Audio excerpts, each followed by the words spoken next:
Baik, sebelum kita mulai belajar pada kesempatan kali ini, mari kita buka dengan doa bersama-sama. Bismillahirrahmanirrahim. Rabbi zidni ilma warzuqni fahma. Baik, assalamualaikum warahmatullahi wabarakatuh. Waalaikumsalam warahmatullahi wabarakatuh. Apa kabar? Alhamdulillah. Pada pagi ini saya walafiat ya. Pada kali ini kita akan melanjutkan perkuliahan kita, yaitu pertemuan yang ketiga. Kita kemarin sudah membahas tentang perencanaan. Pada hari ini kita akan lanjutkan, yaitu salah satu dari subbahasa perencanaan, yaitu menyusun RKO, rencana kerja operasional bimbingan manasik haji dan umroh. Namun perlu kami sampaikan bahwa tujuan pembelajaran dari manajemen ibadah haji dan umroh itu ada dua. Yang pertama adalah mahasiswa mampu mengelola lembaga bimbingan haji dan umroh berbasis pengetahuan, teknologi, informasi dan komunikasi. Kemudian yang kedua, masih mampu untuk mengelola masalah-masalah atau persoalan lembaga bimbingan haji dan umroh berdasarkan dasar-dasar teori manajemen. Ada dua hal ini yang kita capai. Pada kesempatan ini kita akan membahas tentang bagaimana untuk menyusun RKO, rencana kerja operasional, sebagai bagian dari perencanaan bimbingan haji dan. Tapi perlu kita review kembali perkuliahan kemarin tentang perencanaan itu apa. Kira-kira dari kalian siapa yang bisa menjawab? Saya. Oh silakan Mas Marjum, perencanaan itu apa? Mas Bapak, perencanaan itu adalah sebuah proses kegiatan untuk menyiapkan secara sistematis kegiatan-kegiatan yang akan dilakukan untuk mencapai tujuan tertentu, Pak. Nah, baik. Ini satu Mas Marjum sudah menjawab. Ada yang lain yang bisa menjawab apa itu perencanaan? Siapa? Sudah Pak. Silakan Mbak Fendi. Perencanaan adalah sebuah proses pembuatan rangkaian kebijakan untuk mengendalikan masa depan sesuai apa yang ditentukan. Baik. Kemudian yang ketiga ada lagi? Sudah Pak. Ya Mbak Aceh silakan. Perencanaan adalah sebuah proses penyusunan sebagai keputusan yang akan dilakukan pada masa yang akan datang untuk mencapai tujuan yang pasti. Baik. Dari ketiga-tiganya apa yang telah disampaikan oleh teman-teman kita, perencanaan itu adalah intinya untuk ada suatu proses untuk menyusun atau membuat langkah-langkah kebijakan dalam rangka untuk mencapai tujuan. Maka perencanaan ini penting karena sebagai salah satu fungsi manajemen yang paling utama dan pertama yang harus dilakukan di dalam sebuah kegiatan atau organisasi apapun, itu perencanaan kita. Kalau perencanaan ini tidak dilakukan dengan baik, maka fungsi manajemen yang lain tidak akan berjalan sesuai yang diharapkan ataupun tidak bisa berfungsi. Ini pentingnya perencanaan. Baik, sekarang kita akan bahas tentang rencana kerja operasional. Kemarin sudah kita bicarakan rencana atau perencanaan itu ada dua macam, yaitu perencanaan yang sifatnya strategis, yang kedua adalah perencanaan operasional. Nah, yang strategis itu adalah perencanaan untuk jangka menengah, kemudian bisa jangka panjang, kemudian kalau perencanaan yang operasional adalah perencanaan yang sifatnya insidental atau sementara ketika itu untuk melakukan suatu kegiatan. Nah, kemudian apa itu rencana kerja operasional? RKO disebut dengan RKO karena di dalam pembelajaran atau dalam istilah bimbingan ibadah haji dan umroh atau manajemen haji dan umroh itu perencanaan itu kan ada dua hal yang harus kita siapkan. Yang pertama adalah sumber dayanya, kemudian yang kedua RKO-nya. Nah, sekarang kita belajar RKO. Sumber dayanya kemarin itu apa? Ya, yang disiapkan adalah pembimbingnya, kemudian jamaahnya, kemudian sarananya harus dipersiapkan, kemudian materinya, kemudian metodenya. Itu semua sumber daya yang harus disiapkan. Kemudian yang kedua yang kita bicarakan adalah RKO. RKO adalah cara spesifik yang akan ditempuh untuk mencapai sasaran kegiatan melalui pola siaga. Siapa melakukan apa, kemudian bila mana, kemudian di mana dan bagaimana. Itu intinya. Jadi di situ nanti isinya adalah siapa melakukan apa, nah itu kemudian bila mana dilakukan, kemudian di mana di mana pelaksanaannya, kemudian bagaimana pelaksanaannya. Ini kita bahas dalam penyusunan RKU. Dan RKU ini dibuat bisa secara individu oleh pembimbing, bisa juga dibuat oleh kelompok, dalam arti kelompok bimbingan, boleh KPIHU, boleh PIHK. PIHK itu adalah penyelenggara ibadah haji khusus, atau PPU. PPU adalah kata tadi penyelenggara perjalanan ibadah umroh. Itu boleh membuat ini. Dan itu sebelum melaksanakan aktivitas terkait dengan bimbingan ini, memang seharusnya seorang pembimbing atau kelompok itu membuat rencana namanya kerja operasi operasional. Baik, kita akan teruskan, yaitu kemudian tujuannya dan manfaatnya apa? Tujuannya adalah mengidentifikasikan apa yang harus dilakukan. Jadi apa yang harus kita lakukan untuk pembimbingan, selama pembimbingan, itu identifikasi. Kemudian menguji dan membuktikan bahwa sasaran dapat tercapai sesuai dengan waktu itu yang telah dialokasikan atau dijadwalkan. Kemudian adanya kemampuan untuk mencapai sasaran. Kemudian sumber daya yang dibutuhkan dapat diperoleh, kemudian semua informasi yang diperlukan untuk mencapai sasaran dengan bersifat alternatif. Yang ketiga adalah sebagai media komunikasi. Jadi RKU itu manfaatnya, tujuannya ada tiga, ya, tujuannya identifikasi, menguji pembuktiannya bahwa apakah kegiatan ini dapat dilaksanakan atau tidak. Kemudian yang ketiga adalah sebagai media komunikasi. Untuk komunikasi tadi apakah ini sudah tercapai atau belum, kemudian ini nanti untuk mengontrol dan sebagainya. Kemudian manfaatnya apa? Manfaatnya adalah mengurangi kemungkinan terjadinya kesalahan di dalam melaksanakan tugas. Jadi untuk mengontrol, kalau punya perencanaan itu juga ini sudah tercapai belum, yang belum mana gitu.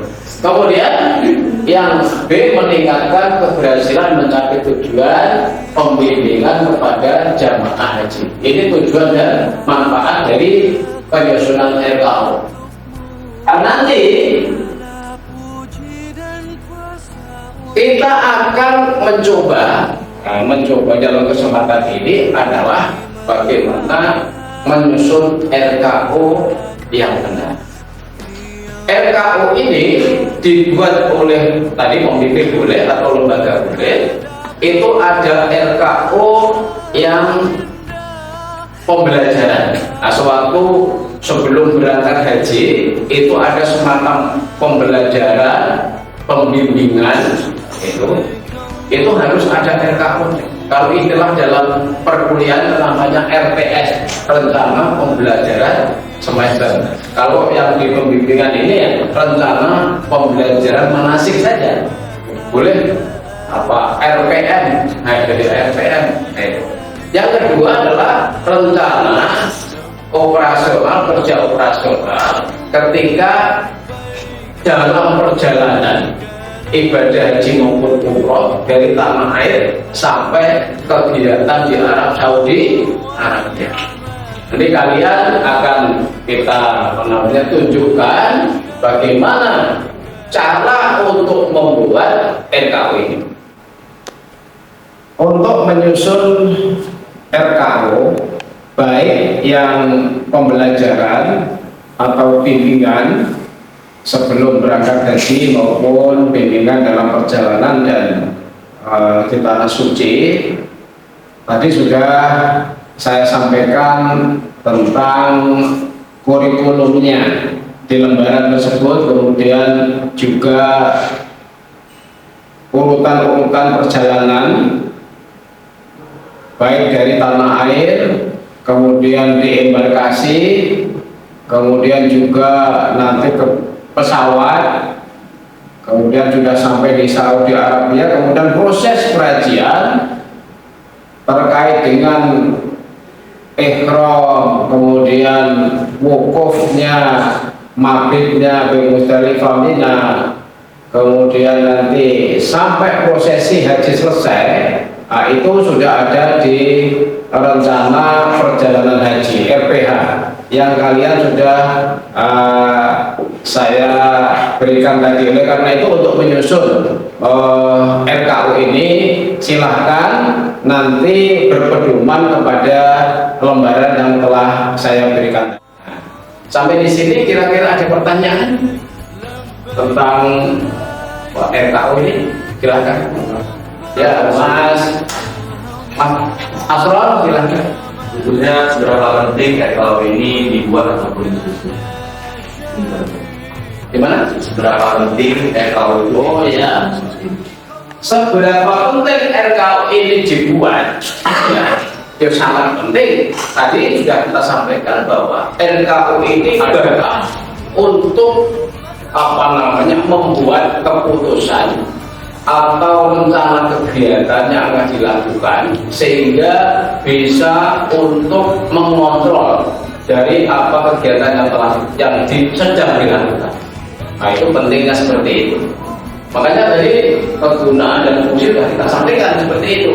Nah, yang jelas dengan RKU ini pembimbing atau lembaga yang mengadakan pembimbingan akan mudah untuk mengontrol setiap kegiatan yang dilakukan.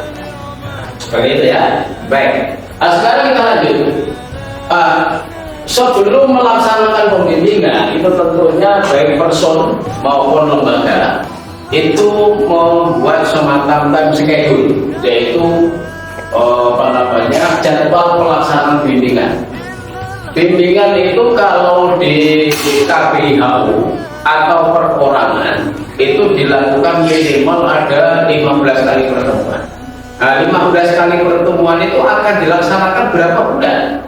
Nah, itu misalkan kalau bulan itu terus Maret, April, Mei umpamanya, atau sebelumnya, karena ibadah haji kan biasanya itu berangkat bulan-bulan Juni, Juli kan gitu kan, mau tinggal sebulan sebelumnya atau mungkin sebelumnya lagi ya, itu tergantung dari pembimbingan itu sendiri waktu itu. Tapi yang jelas harus membuat rencana hidup dan punya.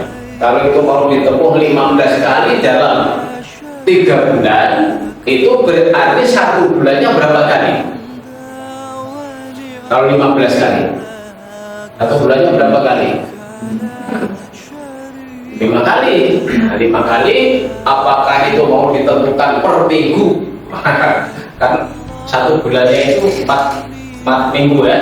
Nah, itu bisa dilakukan 1 minggu sekali atau mungkin 1 minggu 2 kali. Itu tergantung dari kelompok atau individu pembimbing masing-masing.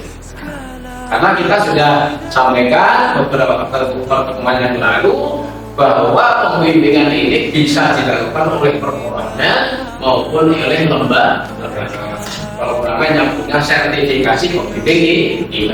Baik. Nah, kemudian kita akan lanjutkan yaitu komponen RKU. Apa yang harus diisi dalam RKU, rencana kerja operasional? Yang pertama adalah komponen pembelajaran. Ketika mengajarkan bimbingan, maka di dalam rencana pembelajaran itu, RPM-nya itu adalah ada tingkat pencapaiannya. Kemudian ada materinya, kemudian atau ada metode dan prosedur pembelajaran, ada waktunya, ada media, alat pembelajarannya, kemudian sumber belajar. Minimal ada 6 itu. Kemudian RKU yang untuk perjalanan bagaimana? Yang di Saudi Arabia sampai Saudi Arabia, pembimbingan sampai di Arab Saudi, yaitu bisa menjawab 4 W dan 5H. Buat apa kegiatannya? Kemudian siapa yang melakukan? Di mana tempatnya? Kapan waktunya? Kemudian bagaimana melakukan dan solusi bila terjadi masalah. Kemudian akan kita lihat contoh ini. Nah, contohnya, ini adalah contoh RKU ketika pembelajaran. Tadi sudah kita sampaikan isinya. Ini misalkan ya, ini contoh di AKB IHU Al-Barokah misalkan. Ini akan mengajarkan pembimbingan untuk 15 kali pertemuan. Tepatnya di mana? Nah, tepatnya di Aula Asrama Haji misalkan. Capaian belajarannya apa? Jamaah memiliki pemahaman pengetahuan dan pemahaman tentang manasik haji atau umroh dan dapat mempraktekkan. Itu contoh. Kemudian masing-masing item pembelajaran, karena materi itu kan banyak ya. Materi itu banyak. Nah, materinya dari mana? Dari kurikulum. Kurikulumnya mana? Kurikulumnya dari Kementerian Agama yang telah disusun oleh Kementerian Agama. Itu diambil, itu kemudian dimasukkan di dalam RKU pembelajaran. Itu ada tingkat capaian, materi, metode, prosedur, waktu, media pembelajaran, sumber pembelajaran, penanggung jawab dan sebagainya. Nah, itu contohnya adalah seperti ini. Kemudian RKU bimbingan manasik haji dan umroh dalam perjalanan. Nah, kolomnya adalah hari, tanggal, jamnya, kapan. Nah, kemudian lokasi di mana, kemudian kegiatan apa yang dilakukan, koordinasi dengan siapa, kemudian antisipasi kasus dan tindakan. Nah, ini isinya adalah misalkan umpamanya haji kemarin tahun 2022 itu adalah dilaksanakan pada bulan Juli 2022. Makanya nanti ada namanya rencana perjalanan haji (RPH). RPH itu dibuat oleh Kementerian Agama, maka disitulah kemudian pembimbing haji ini akan menyesuaikan dari RPH rencana perjalanan haji dari Kementerian Agama. Maka hari jamnya tanggal berapa, kemudian lokasinya mungkin dari tanah air, yaitu dari kabupaten mana boleh, atau dari KPIHU mana boleh melaksanakan ta'aruf dulu namanya ya. Kemudian kegiatannya apa? Kegiatan ta'aruf tadi. Ta'aruf kegiatannya mungkin sambutan, ini mulai dari pembukaan macam-macam ya, pembukaan, baca Quran, kemudian ada pengalaman dari KPIHU, atau bahkan kalau itu ada bupati gitu kan. Nah itu kemudian koordinasi dengan siapa? Koordinasi dengan instansi terkait atau dengan mungkin lembaga terkait. Boleh bisa dengan petugas haji yang lain, antisipasi kasus tindakan. Bagaimana? Umpamanya dalam kegiatan itu ada yang sakit mendadak, antisipasinya bagaimana? Dan nanti mestinya harus mengundang dokter dan sebagainya. Itu salah satu contoh.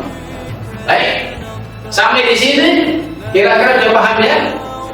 Baik, sekarang kalau sudah paham, saya akan berikan tugas pada kesempatan ini untuk membuat RKU.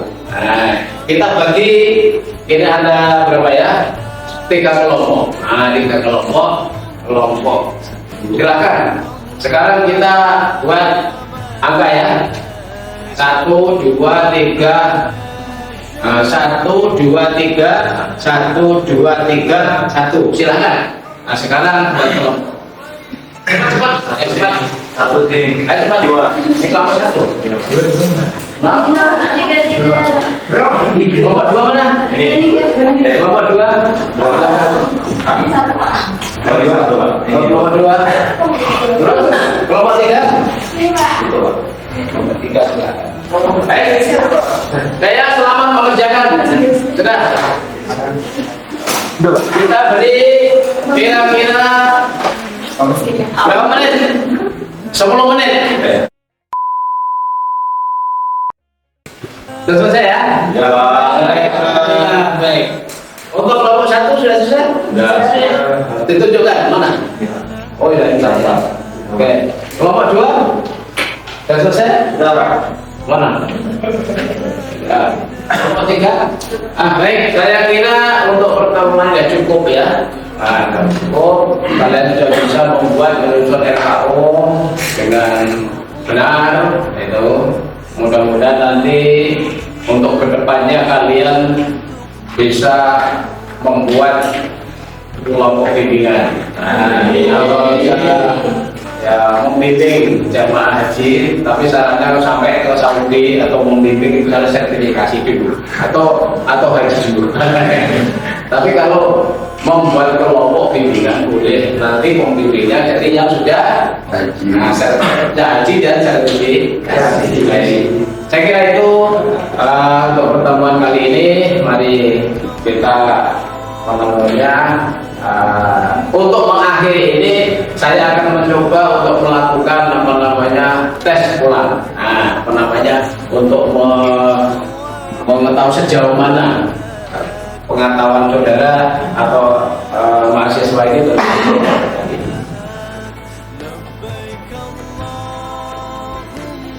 Sekarang Mas Asor, apa itu RKU Mas? RKU itu apa? RKU itu kepanjangan dari rencana kerja operasional. Artinya seseorang pembimbing ataupun lembaga itu dituntut untuk menguraikan rencana-rencana yang akan dilakukan ketika berada di arus wisata. Baik. Tujuan dan manfaat RKU siapa yang bisa tujuan dan manfaat RKU? Ya, Aceh silakan. Tujuan dari RKU itu mengidentifikasikan apa yang dilakukan. Yang kedua, menguji dan membuktikan bahwa sasaran dapat tercapai sesuai dengan waktu yang dijadwalkan. Adanya kemampuan untuk mencapai sasaran, sumber daya yang dibutuhkan dalam kegiatan, dan semua informasi yang diperlukan untuk mencapai sasaran dengan berbagai alternatif. Dan yang terakhir, sebagai media komunikasi. Baik. Terima kasih. Saya kira sudah paham ya.